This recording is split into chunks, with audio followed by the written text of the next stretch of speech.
asalaamaaleykum mbokk yi asalaamaaleykum askan bi salaamaaleykum internetu Dak Médina tey nag sama invité du ma ko présenté waat parce que miin na fi kër gi këram la ñu bëgg waxtaanee li nga xam ne moo fi xew muy campagne électorale ñu jëm ci ay élection moom nag mën naa ne sax mën naa ne wax ne par quelque part sax day gisaane bëri na yu bëri yu muy wax te dama ko wax en on wala en off mais au bout du compte souvent dama koy gis ma indi ko nag tey ñu waxtaan profondément li xew Adous déjà gars yi sama internet ne dañ la namoon internet Dak Médina yëpp dañ la laaj Adous fu mu nekk Adous a ngi nii wala ma bàyyi la nga nuyoo ak ñoom.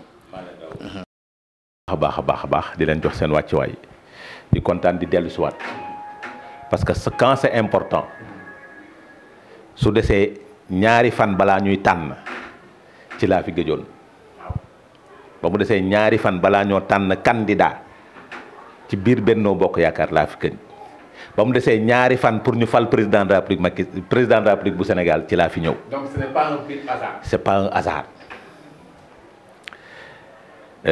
moo tax ma dellu si waat rek parce que ba mu desee ñaari fan laa la ne ñu waxtaan ma ne la Amadou la ñuy tànn ci suuf ne la nag suñu tànnee ba pare dinaa la wax lu tax ma disparaître nga loqatiwaat ma ne ma naa dellu si waat parce que des na ñaari fan pour ñu fal président de la République nga ne mën na ñëwaat gisaanew ma politique science la. la politique c'est une science. dañ koy fàtte du tâtonnement. C'est une science exacte. 1 plus 1 égale 2 en politique. 1 plus 1 ne fera jamais 1 en politique. Pour les sachants. Donc maa ngi teewlu di la déglu di laaj tey déglu say laaj rek parce que tu es pertinent tu accules ton vis-à-vis jusqu'à au mur. Mais peut-être je serai à la hauteur de tes attentes di yaakaar ni internet yi tamit dinañ kontaan ci tontu yi. question bi may njëkk laaj waa mais dañ lay laaj Adous fan la nekk. Adous mi ngi ci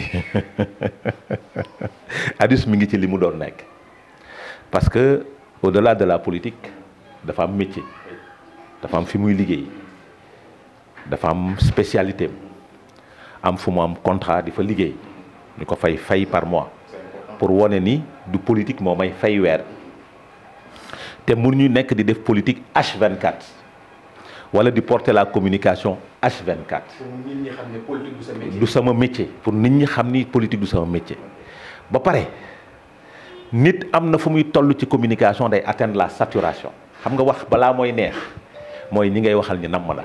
dafa am moment am lieu timing am lépp te suñ la nammul soo waxee du safe su ma late woon fii ci Dak Médina internet yi duñ ma namm. suñu demee nag ba namm ma su ma waree ñëw wax da may wax kilifa nag ci at bi benn yoon la ciy wax te ci at bi benn yoon laa ci wax bii mooy ñaareel yoon bi. kon yaay Birima. mais maay kilifa maay Birima maay buur maay gaynde maay lion maay ki nga xam ni information bu baax bi moom moo ko yor information bu baax bi lépp ci science lañ ko teg lépp lu jëm ci Benno Bokk Yaakaar soo ma waxee dinaa la ci wax loo ci soxla. ok. gis nañ ne yow yaa ngi fi woon ci élection yi weesu fii biir Médina gars yi nekk Médina fan yi def nañu juboo ñenn sax dañuy sànni xëy naan simulacre de juboo en tout cas am na benn union bu ñu def sacré pour dem ci ay élection mais dañ la ci gisul. sama jëmm amu ci solo cette unité sacrée. nga ne ko simulacre. non ñenn ñi koy wax man je vais pas dire. nit ñi neen simulacre. moi je dirais que c'est une unité dans la diversité. ok expliquez-vous.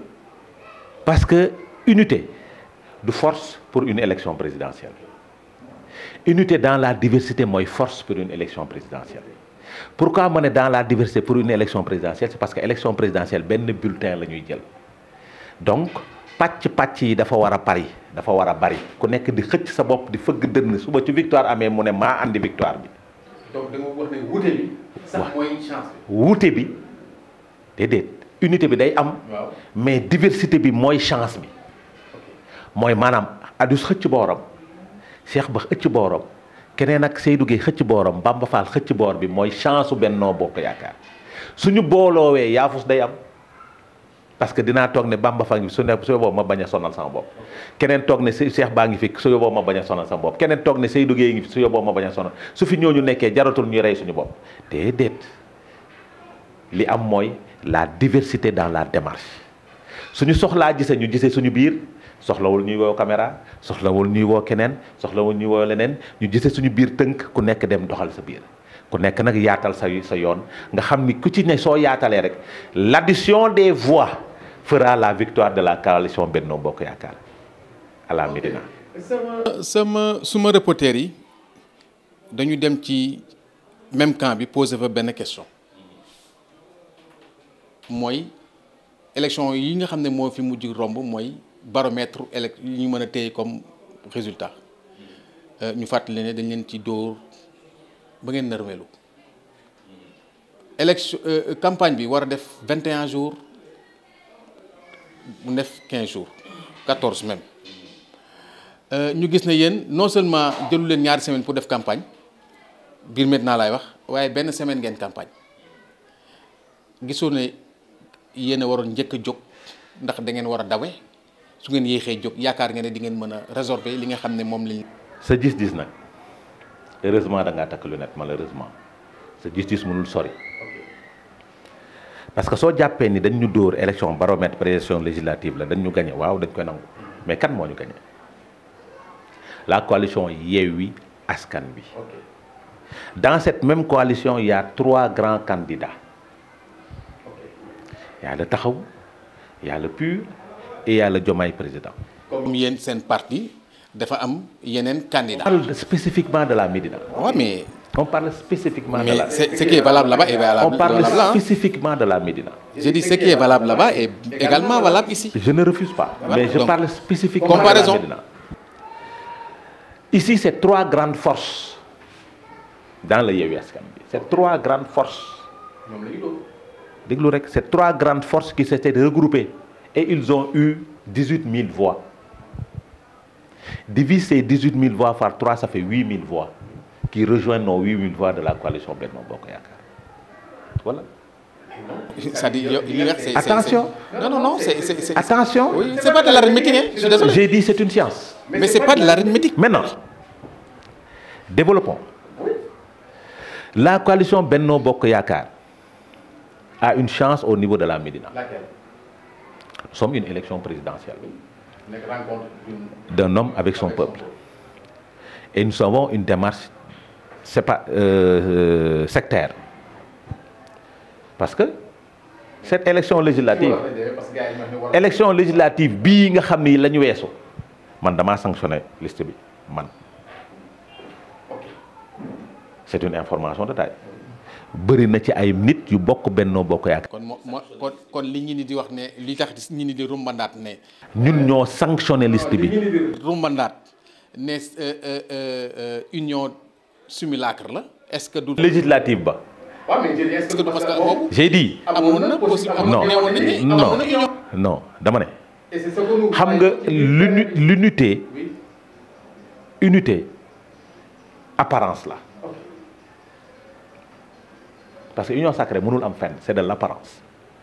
Maintenant électeur ba day sanctionné électeur bi sanctionné woon Bamba Fall ci élection législative boobu électeur boobu du sanctionné Adama Fall ci élection présidentielle. xam nga lu tax damay jël sama exemple man personnellement sama koñ bee ma dëkk muy Ndiathiar. Quand les jeunes se sont levés xam nga lu ñu wax dinañ woon Macky Sall ni moomuñu lu tax mu jël Bamba Fall samp ko député bàyyi la fi yow te yow yaa créé parti bi on va aller régler notre problème. Effectivement. Ces mêmes jeunes ont dit dinañ woon sénégalais yi ni benn bopp la kenn moomu ko Sénégalu Lamine Gueye Sénégal nangam sangam dinañ woon ñun dinañ dem régler suñu problème dimanche. Ok bon maintenant ñu dugg pour dire que le comportement de l'électeur aux élections législatives c'est pas la même chose de type d'élection. Parce que élection locale bokkul le comportement de l'électeur. Élection législative bokkul l'élection présidentielle bokkul. Les spécificités diffèrent. Maintenant chance bi nga xam ni Benno am na ko mooy ñi nga xamoon ne dañoo nekkoon benn tey dañuy nekk ay pàcc. Très bien. Mooy taxaw PUR ak Diomaye entre guillemets bennoo nag day fekk da leen bàyyi ñoom ñu reyante seen biir mu maintenir le cap des 8000 voix ba teg ci 2000 mu war ko jox 10 000 voix et il sortira premier aux élections présidentielles. ok on donne rendez-vous yàgg baawul dara comme on dit ñu yónnee yàgg ñu gis campagne électorale bi nga gis nu muy demee yow vous êtes une personne avertie. non moi ce mot-là n'est pas un mot que bu ma utiliser ex nihilo. sama nijaay nga moo tax xam nga sama nijaay soo toogee soo filmé sa jaay baat rek da nga koy waaw. je sais de quoi je parle c'est pas pour ne rien que plateau di la kii parce que vous êtes un homme averti dañuy waxtaan te xam naa li ñuy waxtaan lu bëri en général suñ ko waxee dama ciy teg bët wala ma teg ci loxo campagne électorale bi commencé na nga gis nu muy demee ban appréciation nga am ci déroulement bi. Moyen de violence. commencé na. Moyen de violence. Oui, mais commencé na. Même si nekkee am na mais il y a eu moyen de violence contrairement aux autres campagnes. surtout li ñu doon xalaat. Un niveau de débat un peu élevé par rapport aux autres campagnes. te loolu nag li ko andi war nañ ko mën a comprendre parce que nous nekkuñu di sanctionner on a un président sortant qui est un arbitre. pourtant ñenn ñi dañuy wax ne fi mu toll nii référendum. non c'est pas un référendum. man je dis ce que les gens disent. ku jàpp ni référendum telluñu ci jamonoy folli dañoo toll ci jamonoy fal toll ci jamonoy tànn président de la République bu Sénégal. loolu la ñu war a def. non j'ai dit ci loolu la ñu toll ñi nga xam ne am nañ programme yu taxaw ils parlent de leur programme ñi nga xam ne amuñu programme ils parlent de l'homme et. ñan ñooy wax ci mën nga ma citer ci ñi benn ou ñaar ñoo xam ne il parle de programme boo xam ne programme bi yow capté na la. beaucoup de candidats qui parlent de programme. comme qui par exemple. Khalifa il parle de son programme. Amadou parle de son programme. Mame Boye Diao il parle de son programme. Le PUR parle de son programme. kenn nekk fi di tudd candidat benn candidat moo fiy tudd beneen candidat non fi mu ne nii ñun ñëpp ñoo yem amul adversaire. c'est votre adversaire le plus redoutable. c'est l'adversaire le plus craint. fii nous dans le cadre de la coalition Benno Bokk Yaakaar nous ne craignons personne amuñu ku ñuy craindre dama lay wax ne la soo seetloo sama maam nee na ma ki lay attaqué c'est parce que da nga ko romb da nga ko raw ñun tudduñu kenn suñu programme la ñu nekk di woon Sénégalais yi et soo gisee ak campagne bi dafa civilisé xam nga tax ma la dafa civilisé déggoo fi xaxar gu bari ak xaste gu bari non defal ndànk j'ai dit xaxar bu bari ak xaste bu bari benn camp la jóge jëm ci benn camp. am na ñeneen ñi depuis quelques jours on sent que même camp bi ngay wax noonu. candidat opposé xam nga su nekkee man ma attaqué Bassirou Diomaye c'est normal c'est à rep damay tontu attaques yi mu andi jëmale ko suñu candidat mais suñu candidat non je ne dirais pas non mais dañu tolloon ci jukki programme mu candidat yi. Sénégalais yi xam fan lañ ñu jëmee mais suñu jukkee programme mu candidat yi am na ci candidat boo xamante ni du wax. ban la ci candidat mais attends la coalition Diomaye président. Diomaye mooy Sonko. dama dagg ils n'ont pas un programme. Diomaye mooy Sonko. non ils n'ont pas un programme. am nañ programme. le programme copier-coller du PSE la.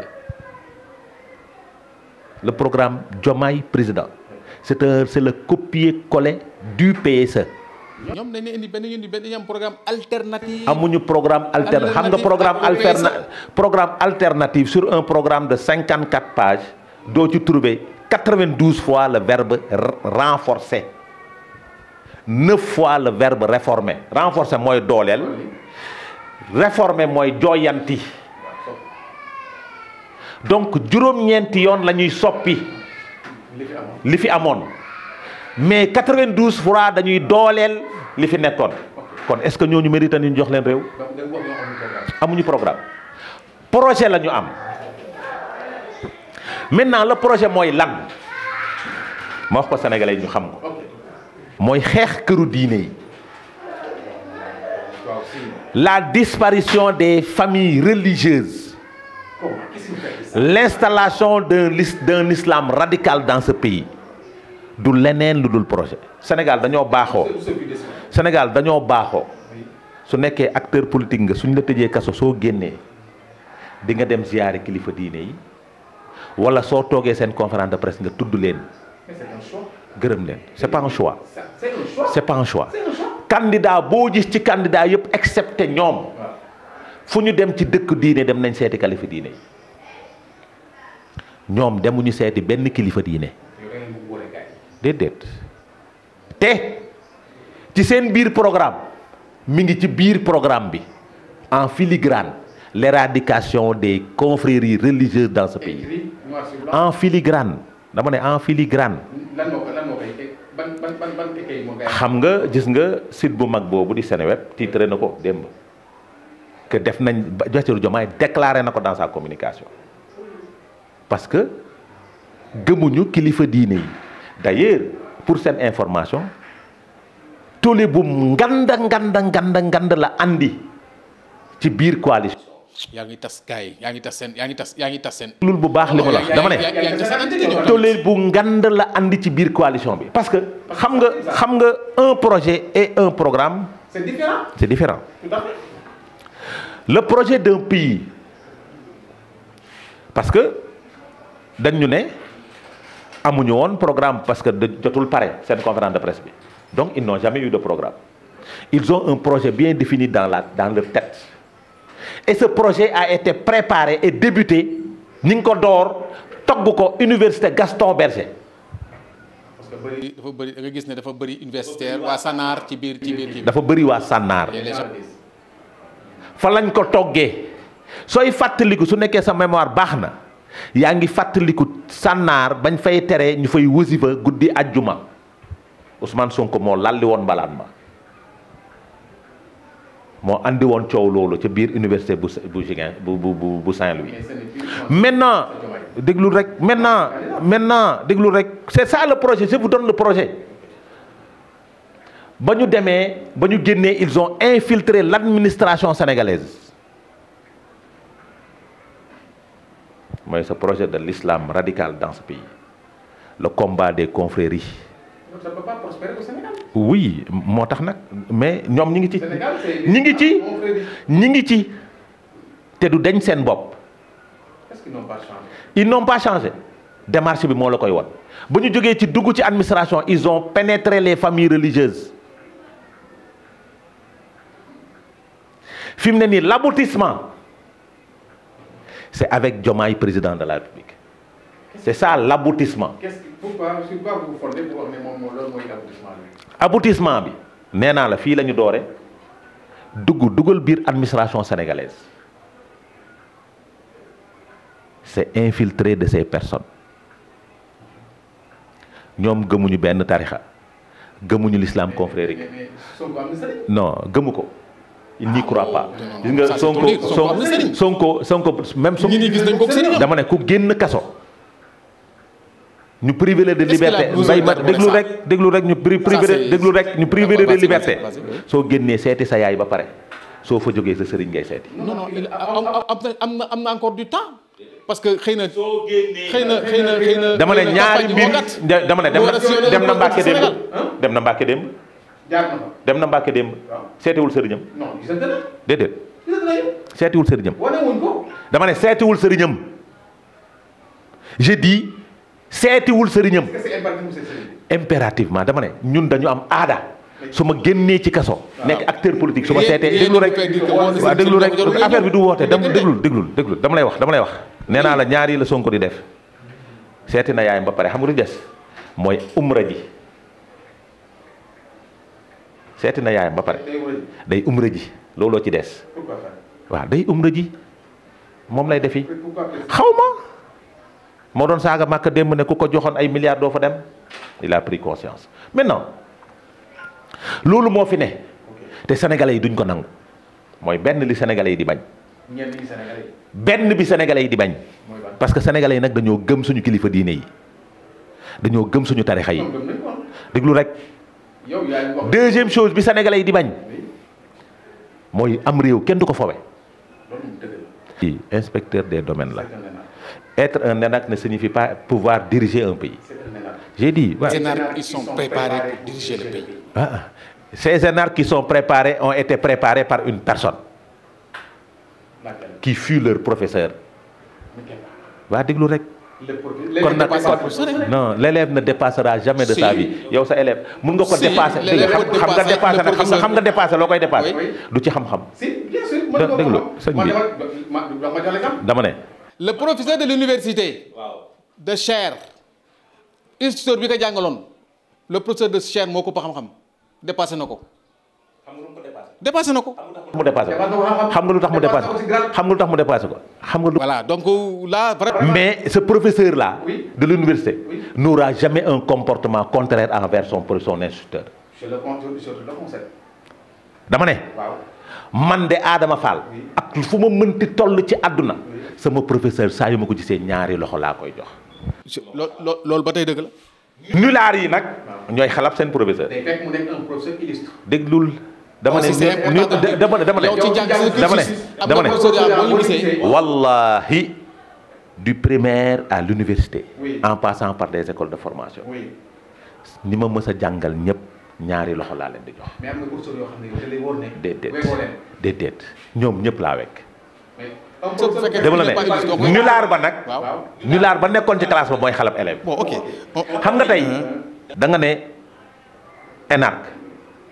celui qui fut le professeur de ces énarques ñu toog ci classe naan ko oui Diomaye va au tableau mu corriger mu ne ko c'est faux Ousmane va au tableau mu corriger mu ne ko c'est faux c'est juste. il est professeur ailleurs. non. j'ai vu des étudiants yu mu jàngal. ah voilà donc on est toujours élève de quelqu'un ou de quelqu'un. ah voilà donc on est toujours élève ou étudiant de quelqu'un. donc là n'est pas le problème. on parle d'un président de la République. oui. qui doit avoir un vécu. il a un vécu. Lequel? Il est énarque. Donc tous les énarques peuvent prétendre être président de la République. Non. Le président de la République, c'est quoi? C'est pas l'énarque. Le président de la République d'un pays, c'est un manager. C'est un diplomate. Ok? C'est celui qui doit avoir un. yaa ngi may làkk loolu tubaab sax parce que xam nga tax ma bëgg a làkk tubaab bi. xam nga lu tax ma bëgg a làkk tubaab bi. parce que ki bëgg jot réew mi déggul tubaab. kan moo déggul tubaab. ku bëgg jiite réew mi déggul tubaab. waaw ki ngay waxal ki nga naan énarque la ki nga ne énarque la. ki ñuy wax ne déggul tubaab ci gars yi di ko wax. déet yow yaa ne déedéet. non dama ne ki toog conférence de presse. ne Amadou Ba nous le savons. Nous le savons. Amadou Ba dégage une énergie négative. Il n'a pas encore de négatif. Mais ça peut être lapsus. C'est pas un lapsus. Ça peut être un lapsus. C'est pas un lapsus. Quand tu veux être président de la République d'un pays et que la langue officielle est le français, tu dois parler couramment le français. loolu la texte yi wax. S'exprimer couramment à la langue de Molière. Donc suñ nee Serigne Mboup ne s'exprime pas couramment je suis d'accord mais buñ ci teg Serigne Mboup donc nañ ci buñ ci teg Serigne Mboup donc il prétend être président de la République. buñ ci teg Serigne Mboup donc nañu teg ne Bassirou Diomaye ne s'exprime pas couramment ne parle pas couramment la langue de Molière. Non, je suis désolé. Ça vraiment. Bon, ñu génn. Attends. Conférence de presse am ci yéen laa ko seetaanee. Mais non. Non, dañuy waxtaan. Non, j'ai dit. C'est pas un lapsus. Parler couramment le français, c'est avoir le verbe facile, l'expression orale, l'expression paraverbale. C'est ça l'autorité. Un président de la République, on l'appelle l'autorité alpha dans le jargon militaire. Une autorité alpha doit porter ces trois choses, doit assurer l'expression verbale, l'expression paraverbale et l'expression non verbale. Il doit maîtriser ces trois choses sur le plan de la communication. J'ai dit sur le plan de la communication. Tout le monde n'est pas communicant. Donc dans un pays, on doit porter quelqu'un qui doit être un bon communicant, pouvoir négocier à l'étranger, pouvoir s'exprimer couramment le français par rapport à ces étrangers.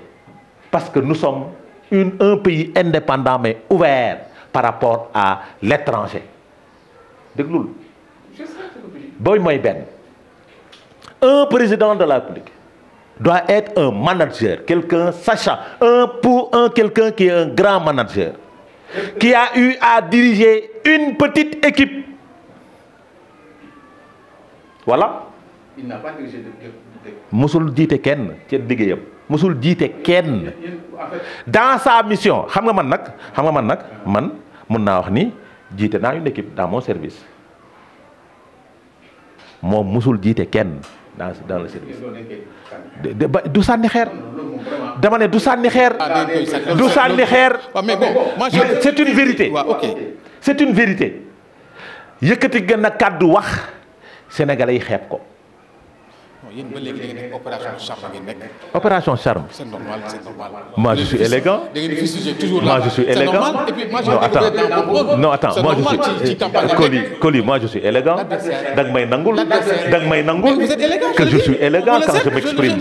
dag may nangul ni j'ai un bon paraverbal. dag may nangul ni suñ ma tegoon teg ko ñu war a dem ñu toog ci plateau di waxtaan ma ak ñoom kenn du ko déglu man la ñuy déglu. Aujourd'hui c'est un candidat sérieux. Oui. Pour briguer les suffrages. Je ne refuse pas. Parce que je ne refuse pas. Tous les 18 autres candidats sont des candidats sérieux. Pour briguer le suffrage.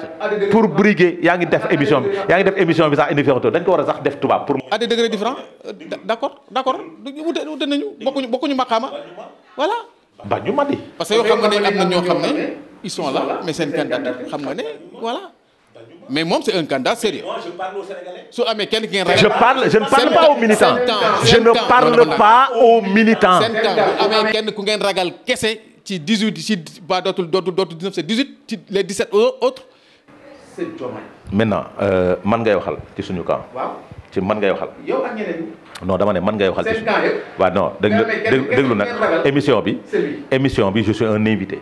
oui mais warul nekk lii man maay sa invité da nga ma bëgg nga déglu ma. da nga ne suñu camp. su nekkee sama camp moo tax ngay wax. man maa fi toog ci suñu camp. maintenant mën naa la waxal lu nekk suñu camp. suñu camp jàppuñu ni adversaire am na ci Sénégal. c'est-à-dire. jàppuñu ni am nañ adversaire ci Sénégal. mais vite fait. non. nangul ma li ma jàpp. mun nga ma très bien c'est-à-dire nous on est focus sur ce que nous faisons. Nous sommes focus sur notre candidat, sur notre programme, sur la vision du chef de l'État et sur le candidat que nous avons. Vous avez deux rôles différents. yéen da ngeen ñëw sol manteau boo xam ne da ngeen war a défendre vos réalisations. ñoom ils n'ont pas de réalisation à défendre. Non. Jusqu'à présent, tu ne nous as pas entendu parler de défendre une réalisation. Dans notre communication. Non, Coly nag kon yow invité woo fi nit. Quand tu défends des réalisations, tu défends les réalisations du président de la République Macky Sall. Et il n'est pas candidat. Aujourd'hui, nous parlons d'un projet de société et d'un programme basé sur 3 axes.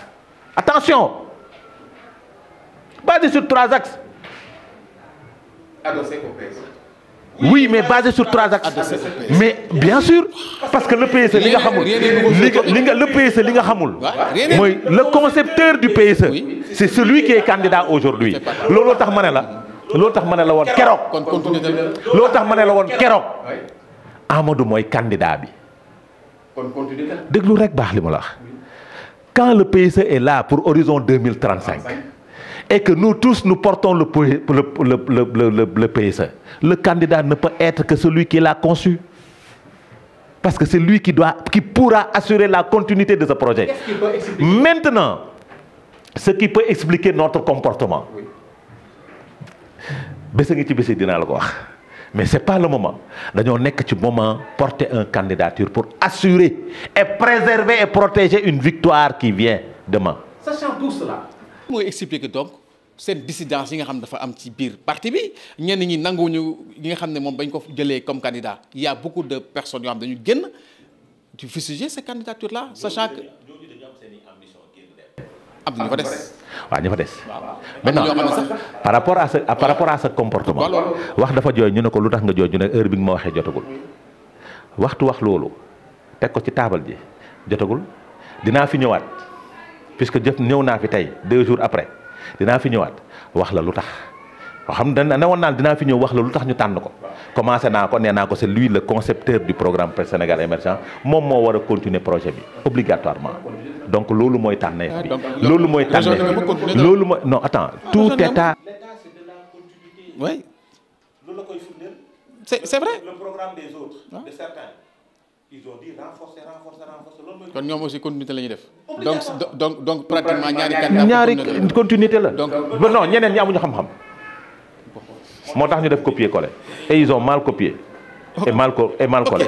léegi dama bëgg ñëw ci benn affaire bu am dernière sortie wu président Macky Sall. oui c'était hier ou avant-hier. oui. loolu dafa gën ci solo. un homme pacifique, un homme qui voulait que tout le monde participe à ces élections inclusivement, un homme qui veut derrière lui am dëkk bu dal bu teey bu nangam ñu organiser une élection transparente mu dem yoonam. C'est ça que je retiens dans sa communication.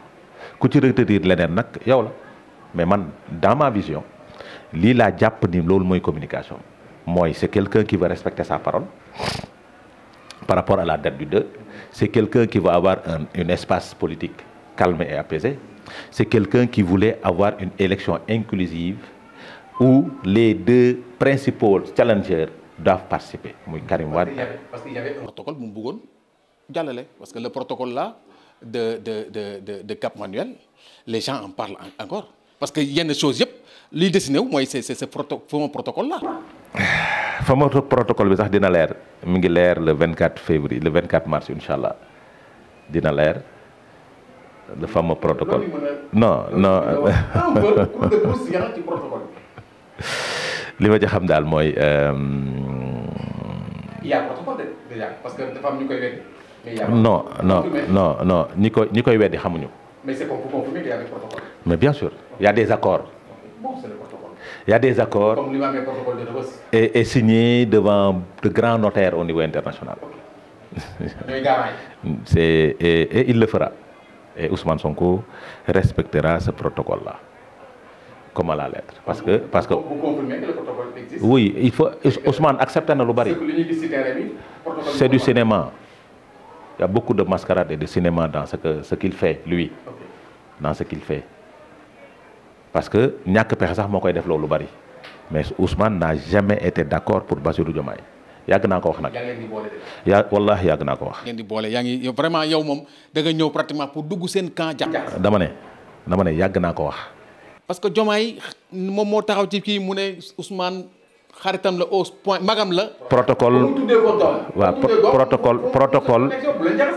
moo waral Ousmane Sonko ne su nee wooyu leen ma Diomaye ñu woowal ko. protocole moo andi Ousmane Sonko ñu ubbil ko prison bi mu taxaw def déclaration ne Bassirou mooy Diomaye mooy Sonko protocole moo andi loolu. non Bassirou mooy Diomaye oui. Bassirou mooy Diomaye. non Sonko mooy du Diomaye. parce que musul nekk. qui devait être qui n'a pas été pour que Diomaye nekk Ousmane. être qu'est-ce qui devait être mooy reprendre tout le processus. pour que Sonko puisse participer. Non attends. déglul baax li ma la wax loolu la Sonko d'accordoon. Diomaye a compris non attends xam nga nag ce rendez-vous se fera. Ce rendez-vous se fera dimanche. Ce rendez-vous se. mais loolu Ousmane moo ko bëgg. Ousmane moo déedéet Ousmane Macky Sall fi mu taxoon la taxaw démb ak j'ai dit déedéet. Macky Sall fii laa la ko waxee. il n'a jamais été demandeur d'un quelconque protocole. j'ai dit waaw déglul baax li ma la wax dama ne. c'est Ousmane Sonko qui a dit à son ami. Lequel des amis? Je tairai son nom parce que aussi dañoo toll ni ci waxtu wax génne tur. nee naa la après les élections je viendrai ici j'ai dit il a dit à son ami su la neexee nga dem mais bu ma ci feeñ dégg nga baax li ma la wax. Abbas Fall ne dira jamais du teggi mukk lii ma wax. mais attends il est au cœur de cette affaire il ne dira jamais le contraire. Abbas commence à être un homme d'État. Ousmane Sonko commence à être un véritable homme d'État. Moi j'apprends à être un homme d'État moo tax je l'apprends moo tax lu bari dama ciy noppi parce que la xew. l'état ce sont des secrets état secret la état secret la est-ce que su ma déggee du ma dégg ne nu tax kii carcéralu Sonko donc ça a été très bénéfique pour lui. Trop bénéfique pour lui. Ça lui a permis de comprendre, de savoir qui il est et de comprendre les mécanismes de l'État et les rouages et les techniques en politique. Et ça lui a permis de connaître ses amis et ses hommes. dama la ne Ousmane Sonko bi ma gis ci conférence de presse ba ci conférence de presse ba bokkul ak Ousmane Sonko bi ma toogal biir Cap Manuel. jox naa la information bokkul ak Ousmane Sonko bi ma toogal Cap Manuel man Adama Fall. yan mooy différence. J'ai vu un scénariste lors de la conférence de presse. da nga bëgg jël ne comédien. Bien sûr. Bien sûr. Mais j'ai vu rencontrer un homme d'État, un homme responsable, mature. Dootul juumati ci erreur. Il était dans l'erreur et il l'a compris. suñ demee ba Ousmane Sonko naan Macky Sall ndeke yow nit ku baax nga.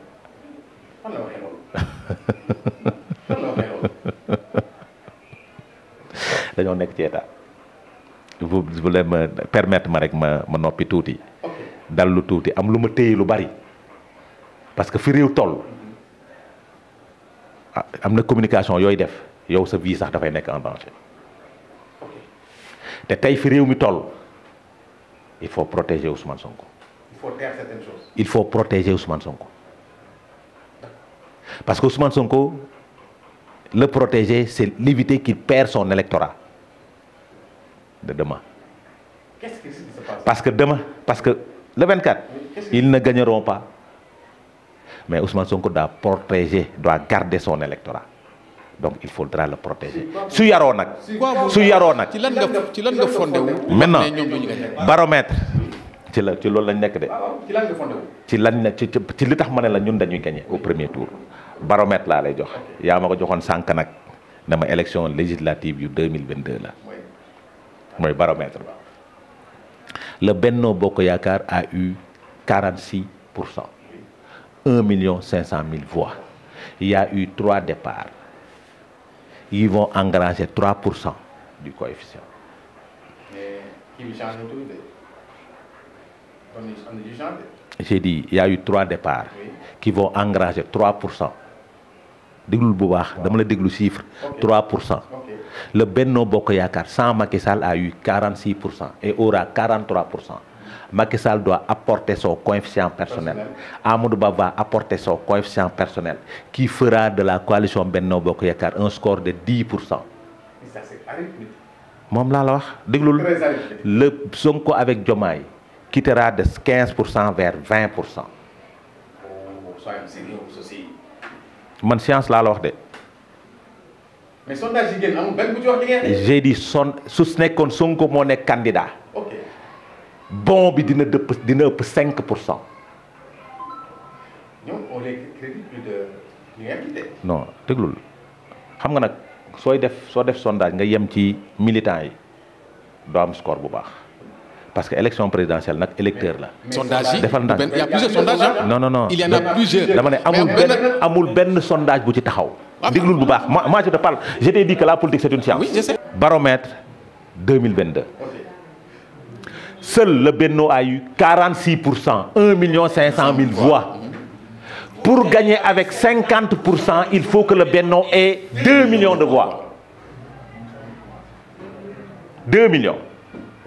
Non, un peu moins. J'ai dit 2 millions.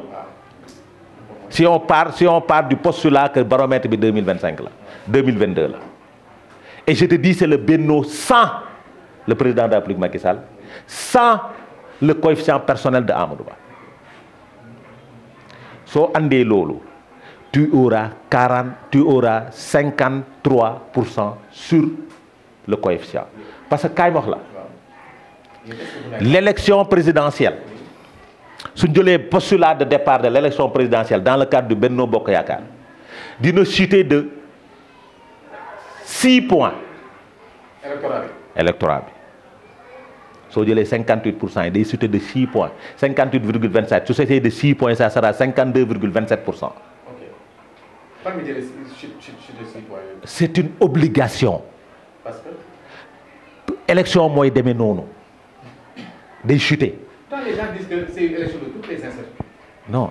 Et yow lu weex bi J'ai dit c'est une élection de certitude. En fait, c'est là où C'est-à-dire xam nga quand les gens qui parlent de certitude sont trop partisans, d'incertitude sont trop partisans. Moi je dis de certitude dama ko teg ci science de jëlal président Macky Sall 65% 58 il chute le baromètre chute. su ñëw day ñëw fii day chuter de 6 points. Mais ça c'est la personne. L'autre non. C'est le candidat. Day chuter. Le candidat change. Le candidat est porté par une coalition. OK. Day chuter de 6 points. Wade a chuté moo tax ñu ne la en 2012 Wade avait gagné en 2007 avec 52%. Nit mënuloon fexe ba du dem deuxième tour en 2012 nit parce que day chuter de 6 points moo ko jox 41%. Usure du pouvoir. Usure du pouvoir obligatoirement. Aujourd'hui, le coefficient personnel du président Macky Sall qui avait 58 avec le Benno Bokk Yakaar 58,27% va chuter de 6 points. Ça fera 52,27%. Maintenant, avec les défections de Aly Ngouille, de Boun Abdallah et de Mame Boye, on perdra 3 points. Si on prend référentiel, si on dit les référentiels élection présidentielle, on perdra 3 à 5 points. On sera dans les 52 plus moins 5, dans les 47,27%. Maintenant, c'est le coefficient personnel bu Amadou Ba di ñëw. Lu mu tuuti am na coefficient personnel 5 points. bu Macky Sall ñëw ko déedéet du fabriqué. xam nga man maa la ne Ousmane Sonko déglu man maa la ne Ousmane Sonko pesé 15% aux élections législatives présidentielles. élection législative yii déglul élection législative yii suñu tasee score yi résultat yi le PASTEF n'a pas 15%. mais je lui accrédite 15%. je lui accrédite 15. déedéet. Le Yewwi Sénégal n'avait pas 26% dernière élection législative yi. amuñu carte électeur ma jox la information aussi. Dans le nouveau fichier il y a 800 000 Sénégalais qui ont moins de 35 ans il n'a que 800 000 Sénégalais. Donc 800 000 Sénégalais yëpp yu amul 35 ans suñu voté Bassirou Diomaye du jàll du am 15%. nooy déet non déglul dañu waxtaan xam nga man nag dama bëgg ñu def ci technique ñu def techniquement dama bëgg ñu def techniquement non dama ne non déglul moi j'ai un ami qui fut mon professeur j'ai dit mon professeur de français au CM qui est un très grand ami inconditionnel d'Ousmane Sonko quand Bassirou Diomaye a tenu un discours ba mu waxee ba pare dañu waxante téléphone mu ne man pare naa ci parce que kii du ma jiite. non am njiitum réew la ñuy tànn. grand xam nga man nag tu es un bon journaliste. ton bon journaliste. te nag li nga xamul mooy ñun de ñoonu ne suñu candidat dafa nekk milliardaire la comme naka la fonctionnaire di nekkee milliardaire moo ñu wax no tax kon dañ ñu doon sakke. est-ce que kon di ngeen def seen li mu leen wax on vous invite à faire votre. mais ça dafa ñàkk xam-xam xamu tax man dafa ñàkk xam-xam. logiquement war ngeen ko def. non def nañ ko bu yàgg def nañ ko bu yàgg. kon nag loolu mooy ñàkk xam-xamam def na ko bu yàgg. déglul waxuma sa yow on parle de notre candidat bàyyi suñu gars yi j'ai dit de notre candidat 2013 la def déclaration de patrimoine am ba muy dugg ministre de l'économie et des finances. déglul da def déclaration de patrimoine am. voilà il est milliardaire. Tahibou Ndiaye est milliardaire. Tahibou Ndiaye Tahibou Ndiaye. Je sais le terrain là où tout. non non non non non non non non non non xam nga lu tax ma wax diglul. Tahibou Ndiaye mi le mentor du candidat doon défendre est milliardaire. Il a été poursuivi pour enregistrement illicite. Tahibou Ndiaye dañ ko toppee woon juróom-benn milliard. olof nag lay làkk fi mu ne nii. Tahibou Ndiaye dañ ko toppee woon juróom-benn milliard. En 2013 par la CREI. Ousmane Sonko mii di wax ni naka la fonctionnaire di nekkee milliardaire moo toog ci télé di défendre Tahibou Ndiaye di expliquer milliardu Tahibou Ndiaye nee na Ousmane Sonko mooy wax de nee na Tahibou Ndiaye def na 25 ans impôt domaine soo jëlee salaire am en tant que impôt ba muy nekk impôt domaine ba muy def 25 ans nekk na 90 millions yu teg. nee na Tahibou Ndiaye nekk na directeur 20 ans soo jëlee ay fonds commun nekk na ci 300 et quelques millions fonds commun yi nag Ousmane Sonko def ci tekk ni am bu lew la moo ko wax déglul moo ne am bu lew la Amadou Ba moo jiitu Tahibou Ndiaye impôt domaine moo ko mës a seefe impôt domaine moo ko ëpp grade impôt domaine nekk na directeur général 7 ans biir impôt et domaine di am fonds comme 400 millions par an ça fait 2 milliards 800 millions te loolu mu doon am nag ay am bu lew la kon Ousmane Sonko dañ koy delloo ca ni mu doon défendre Tahibou Ndiaye li muy laaj nii tontu na ko boppam ba muy défendre Tahibou Ndiaye ci milliards yu Tahibou Ndiaye. Maintenant, vous êtes d'accord? Un fonctionnaire, ça ne vous émeut pas? Un fonctionnaire, ça ne vous choque pas? Un fonctionnaire oui? Qui est dans une direction où il y a des fonds communs. Oui. Si les milliardaires, c'est normal. Est-ce qu'on revoit? Mais les fonds communs, war nañ ko revoir. Parce que ça, mais kaay wax la nag les fonds communs kaay wax la nag les fonds ça il faut dire ça à Ousmane Sonko qui a porté le combat de l'augmentation des fonds communs en tant que secrétaire général d'un syndicat. Ousmane Sonko moo xeex ba mu nekkee secrétaire général syndicat autonome des inspecteurs des domaines moo xeex ba fonds communs yi ñuy fay inspecteur des domaines fonds communs ay 30 millions 35 millions di fay directeurs yi 100 millions 50 millions di fay directeur général bi 100 millions tous les 3 mois. Vous partagez ça? moo ko xeex. Vous le partagez? déglul Vous le partagez? non déglul waxuma non attends mu teg ci ne inspecteur des domaines yi liñ leen di fay sax li ñuy liggéey moo fuuf lañ leen di fay. Je veux là où vous venez. waa déglu rek déglul moo ko défendre moo ko xeex moo ko taxawu moo ko pël moo wëlbatiku nag sa laaj bi su amee c'est parce que moom moo wëlbatiku laaj ko. Mais moi je demande. dama ne est-ce que yow d'accord que dama ne dans un pays normal où la pauvreté gangrène ce pays-là il y a beaucoup de pauvres il y a beaucoup de problèmes. xam nga. fonctionnaire nekk milliardaire dans ce pays. non bàyyi leen di déglu bàyyi leen di stigmatiser les fonctionnaires. Mais pourquoi pas? Non attends bàyyi leen di stigmatiser les fonctionnaires. da nga ne dama ne déglul waaw déglul xam nga le milliard nag xam nga lan la. c'est 1000 millions. C'est 1000 millions. Oui, c'est 1000 millions, c'est beaucoup d'argent. Ou le SMIC, dans un pays où le SMIC ne dépasse pas 100 000 francs. Quelqu'un qui est milliardaire et il est fonctionnaire. Vous trouvez ça normal? déglu rek su ma jëlee sama cumulu salaire l'année je suis un millionnaire. Vous dites millionnaire. J'ai dit soo cumulé fonds communs yi. soo jëlee waa déglu rek soo cumulé fonds communs directeur général impôt et domaine c'est 2 milliards 800 millions.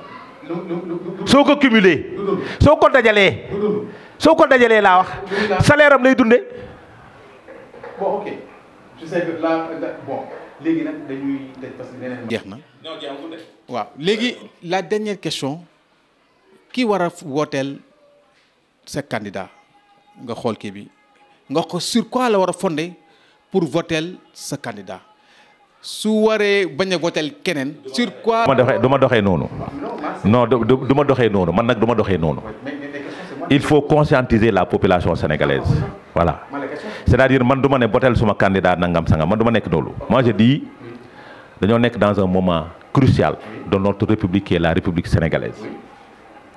ñu nekk ci réew moo xamante ni dañoo am ay gàncax yu ci feeñ muy pétrole ak gaz ñun rekk ci réew moo xamante ni dafa am ay dëkk yoo xamante ni dafa tàkk moo ñu wër ceinture de feu mu ñoo ñu wër ñu nekk ci réew moo xamante ni nekkuñu pour folli président dañuy tànn suñu njiitum réew guléet ci élection ren ñuy fal suñu président guléet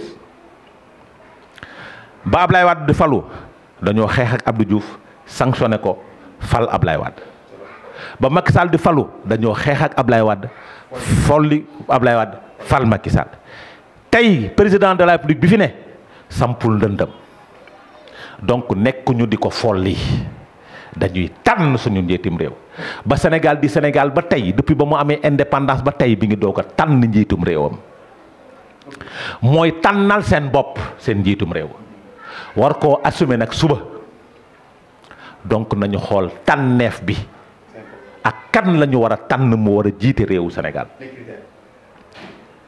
am réew dañ koy altan les épaules larges am réew dafa war a am ku koy njiitu dafa war a am taxawaay ak jëmm mooy am carrure am caractère am bopp ba ak taxawaay ba am réew ku koy jiitam dafa war a am baat ci réew am réew ku koy jiite dafa war a nekk ab kilifa kilifa mooy ku mën a jiite kilifa mooy ki am soxna walla nga am ay soxna am réew célibataire waru koo jiite parce que diine moo ne ab célibataire warul jiite suñu diine di l'islam ab célibataire warul jiite donc ki war a jiite suñu réew warul nekk célibataire warul nekk célibataire donc kooku mënul nekk imam cim réew mënul nekk imam cib gox ab célibataire ku mënul nekk imam mënoo jiite am réew ku koy jiite war na am taxawaay beeg xam-xam bi ak carrure bi candidat yëpp am nañ ko am réew ki ko war a jiite da nga war a am expérience ak expertise surtout parce que du lu n'importe quoi lañ la jox te xam naa sénégalais yi ci seen am fulla ak ci seen am fayda waxuma militant yi nag parce que militant ba mu neex ko mu naqari ko day voter pour candidat am mais sénégalais bi nga xam ni électeur la am nañ fulla ak fayda doo leen gis ci mbedd bi ñuy topp ci caravane yi di daw doo leen gis ci mbedd bi ñuy sànnante xeer di sànnante leneen duñu naan lacrymogène seen biir kër yi la ñuy toog soo seetloo masse silencieuse soo seetloo élection présidentielle yow mi tàmm di dem ci école yi di nga gis ñoo xamante ni doo leen gis lu dul élection présidentielle la ñuy génn di jóg di voter dañuy dem pour tànn seen njiitum réew parce que c'est de la responsabilité ñooñu am nañ fulla am nañ fayda looloo tax taux de participation bi di yokk tout le temps ñooñu duñu bokk ci ay élection législative duñu bokk ci ay élection locale élection présidentielle rek la ñuy jóg. élection présidentielle. Sénégalais yi fonk nañ ko lool moo tax fa la ñuy régler seen problème fa la ñuy régler seeni problème te dimanche bii Sénégalais yi dinañ régler seen problème par rapport à tous ces candidats dinañ jóg dem fal seen président ci fulla ak ci fayda parce que xam nañ ki baax ci réew mi xam nañ ki baax ci ñoom xam nañ ki attan réew mi ñooñu ko li ñuy toog di ko wax ñëpp ñooñu ko gën a xam ñoom. ils sont très avertis xam nañ ki attan réew mi xam nañ ki mën a téye réew mi gis nga ba ñuy toog fii en 2012 ñu fi nekkoon du ñoom ñeneen ak ñeneen ñu tànn Macky Sall dès le premier tour parce que xam nañ ki mu doon tey jii dinañ am fulla ak fayda ni ma ko gars yi waxee ba muy ñëw fii seen télé bi grand ñun am nañ fulla ak fayda dinañ dem régler suñu problème dinañ xam nañ ni réew mi duñ ko jox n'importe qui Sénégal gii Sénégalu Lamine Gueye Sénégalu Senghor Sénégalu Abdou Diouf Sénégalu Abdoulaye Wade duñ ko teg ci loxo n'importe qui